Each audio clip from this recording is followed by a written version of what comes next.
તો નમસ્તે વિદ્યાર્થી મિત્રો, તમારા સૌનું ફરી એક વખત હાર્દિક સ્વાગત છે એક નવા વિડીયોની અંદર આપણા સૌની સહિયારી યુટ્યુબ ચેનલ એટલે કે જીપી ઓફિશિયલ યુટ્યુબ ચેનલ. તો ટાટા હાયર સેકન્ડરી પરીક્ષા જેણે પણ આપેલી છે બધા મિત્રો માટે ભાઈ આપણે ટોટલ 3 પ્રકારના માર્ક્સ છે આજે હું તમને જણાવીશ. એક તો મિત્રો કેટલા માર્ક્સ હોય તો તમારી તૈયારી છે ફાઇનલ શરૂ કરી જ દેવાની છે, અને બીજા મિત્રો કેટલા માર્ક્સ હોય તો તૈયારી શરૂ ન કરવી.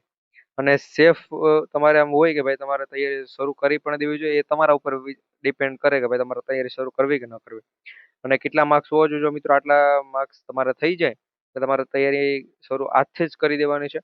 આન્સર કી ક્યારે આવશે ને વાંધારજી ક્યારે કરવી, પ્લસ મિત્રો જો વાંધારજી કરવામાં આવશે તો શું માર્ક્સમાં વધારો થશે કે નહીં? કારણ કે ગયા વખતે પણ મિત્રો ટેટ વનની જો એક્ઝામની વાત કરો એની અંદર મિત્રો તમને ખબર હશે ભાઈ, જે પણ વાંધારજી કરેલી છે તો એના પછી ટેટની અંદર છે મિત્રો 3 માર્ક્સનો પહેલા વધારો કરેલો છે અને પછી આખો મુદ્દો હાઈકોર્ટ પાસે છે.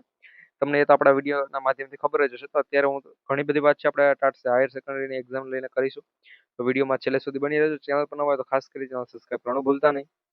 તો મિત્રો હમણાં એક વિડીયો છે તમારી સામે આવેલો છે, એમાં મેં તમને પહેલા તો કીધું ભાઈ 0.25 છે માઇનસ પદ્ધતિના માર્ક્સ છે. તો તમને ખબર હશે તમારો એક પ્રશ્ન છે એ ખોટો પડે છે, તેમાં તમારે 0.25 માર્ક્સ છે તમારા સાચા પડેલા એમાંથી કપાઈ જાય. એટલે જો મિત્રો તમારે ટોટલ 4 પ્રશ્ન છે એ ખોટા પડે છે તો તમારો એક આખો માર્ક્સ છે મિત્રો સાચા પડેલા હોય એમાંથી કપાઈ જશે. આ વાતનું પહેલા તમારે ખાસ ધ્યાન રાખવાનું છે. હવે મિત્રો આપણે પેલા પાસિંગ માર્ક્સની વાત કરી ભાઈ. 70 માર્ક્સ અને 80 માર્ક્સ છે મિત્રો, આ એ પાસિંગ માર્ક્સનો ક્રાઇટેરિયા છે. તમને ખબર જ હશે જે પણ કેટેગરી વાળા મિત્રો અને બિન અનામતના જે પણ ઉમેદવારો છે એના માટે તો તમને ખબર જ છે ભાઈ પાસિંગ માર્ક્સનો ક્રાઇટેરિયા શું છે. એટલે એના ઉપર પણ આપણે વધુ ચર્ચા છે નથી કરવી. બાકી જો મિત્રો તૈયારી શરૂ કરી દેવી હોય તો મિત્રો પેલા જેને એવું હોય કે ભાઈ તૈયારી શરૂ કરું કે ન કરું, તો મિત્રો 90 માર્ક્સની નીચે અથવા તો 90 માર્ક્સ જેને પણ થતા હોય 90, 91, 92, એ બધાને તૈયારી શરૂ કરવી કે ન કરવી ભાઈ એના ઉપર ડિપેન્ડ કરે. એને હું ભાઈ ફાઇનલ કહી ન શકું કે ભાઈ તમારે તૈયારી શરૂ કરી દે. હવે આવું હું શા માટે કહી રહ્યું છે પણ તમને જણાવું.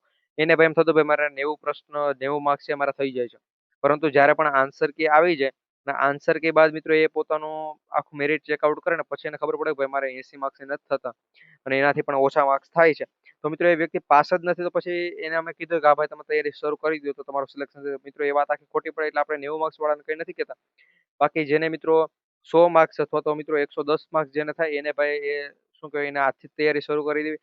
કારણ કે મિત્રો એને ઘટશે તો ઘટીને ચાલો ભાઈ 10 માર્ક્સ ન ઘટે, પરંતુ 10 માર્ક્સ જો ભાઈ એને ઘટી ગયા એને એ પ્રમાણે આખું શું કહેવાય કે આન્સર કે આવે અને એને ચેકઆઉટ કર્યું તો એને 10 માર્ક્સ ઘટી તો પણ મિત્રો 110 ની જગ્યાએ 100 માર્ક્સ થાય. એટલે તૈયારી શરૂ કરી દે તો એને કોઈ વાંધો આવતો નથી. બાકી મિત્રો 110 ની ઉપર મિત્રો જેને પણ આવી જાય છે, જેમ કે 115 માર્ક્સની ઉપર જેને પણ માર્ક્સ હોય છે એને તો ભાઈ સેફ ઝોનની છે. એને ગમે એટલા માર્ક્સ આગળ પાછળ થાય એને કઈ ચિંતા જ કરવાની જરૂર નથી. એને આજથી જ તૈયારી શરૂ કરી દે. કારણ કે મિત્રો ગમે એટલા માર્ક્સ આગળ પાછળ થવાના છે એનો વારો ભાઈ 100% ફાઇનલ. પછી એને જનરલમાં લેવું હોય કે ગમે એ કેટેગરીમાં મિત્રો હોય એનું સિલેક્શન છે ફાઇનલ છે ને એને મેન્સ માટેની તૈયારી છે શરૂ કરી દેવાની છે. બાકી મિત્રો મેન્સ માટેના મોડેલ પેપર કે હજુ સુધી આપણી પાસે કઈ છે ને એના ઉપર કામગીરી શરૂ છે. આપણે આજે પણ તમારી પ્રિલિમ્સ છે એના મોડેલ પેપર આપેલા હતા ને ઘણા બધા મિત્રો એમાંથી તૈયારી પણ ચેક કરેલી છે. તે બધાને પેપર પણ સહેલું લાગેલું છે. બાકી મિત્રો તમારે કટ ઓફ છે કેટલું રહે મેં તો તમને ભાઈ જણાવી દીધું છે. કેટેગરી પ્રમાણે મિત્રો કોઈ પણ કેટેગરી 115 ની ઉપર હોય એને તૈયારી શરૂ કરી દેવી. 90 હોય એને ભાઈ એના ચાન્સ ઉપર તૈયારી શરૂ કરવી. એને આપણે એટલું બધું કહે છે કહેતા નથી. વાંધારજીની જો વાત કરીએ તો મિત્રો વાંધારજી છે તમે કરો એમાં કઈ વાંધો નથી. આ જે પણ ટેટ વનની મિત્રો જો એના માધ્યમે તમને સમજો તો ટેટ વનની જે પણ એક્ઝામ આપેલી હતી એની અંદર મિત્રો પેલા વાંધારજી કરેલી છે ને 3 માર્ક્સનો છે વધારો કરવામાં આવેલો છે. પરંતુ હાલ ત્યાં વાંધારજીને લઈને 19 પ્રશ્નો છે એ રદ કરવાની વાત હતી કે ભાઈ 19 જેટલા પ્રશ્નો છે. તો મિત્રો આ વાત પણ વ્યાજબી છે ભાઈ. હું એમ ન કહી શકું કે 19 પ્રશ્નો રદ ન થવા જોઈએ. 19 પ્રશ્નો જ એવા છે કે જે રદ આ હમણાં જો પીએસસી ની એક્ઝામ કાલ પરમ દિવસે લેવાયેલી છે તમને ખબર હશે.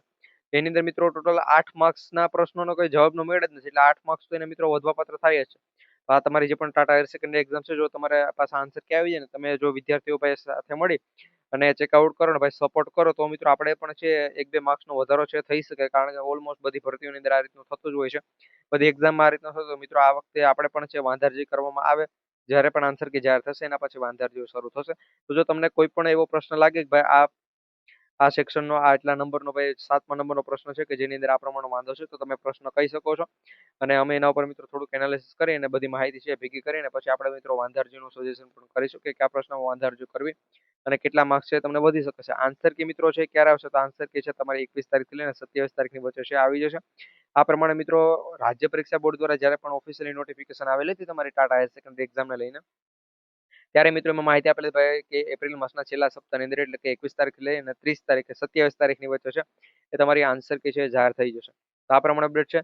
પ્લસ મિત્રો વાંધારજી જો તમે કરશો તો 100% માર્ક્સનો વધારો તો જોવા મળી શકે, પરંતુ પ્રશ્ન છે વ્યાજબી હોવો જોઈએ ને એનું મિત્રો સોલ્યુશન જે પણ હોય છે એ આપણે એનસીઈઆરટી ના પાઠ્યપુસ્તકની અંદર અથવા તો ટેટ ટાટ તમે જે પણ એક્ઝામની તૈયારી કરતા એની અંદરથી મિત્રો હોવી જોઈએ. કોઈ પણ ખાનગી એવું પુસ્તક ન હોવું જોઈએ કે એની અંદર આપેલું હોય ને એ તમે તૈયારી કરી લો તો એ મિત્રો માન્ય ગણાશે નહીં. તો આ પ્રમાણે માહિતી છે. તો વિડીયો પસંદ આવે તો એક લાઈક કરી દેજો. ચેનલ પર ન હોય તો ચેનલ સબસ્ક્રાઇબ કરી બેલ નોટિફિકેશન ઓલ ઉપર છે એ સેટ કરવાનું ભૂલતા નહીં. મળીશું એક નવા વિડીયોમાં. જય હિન્દ.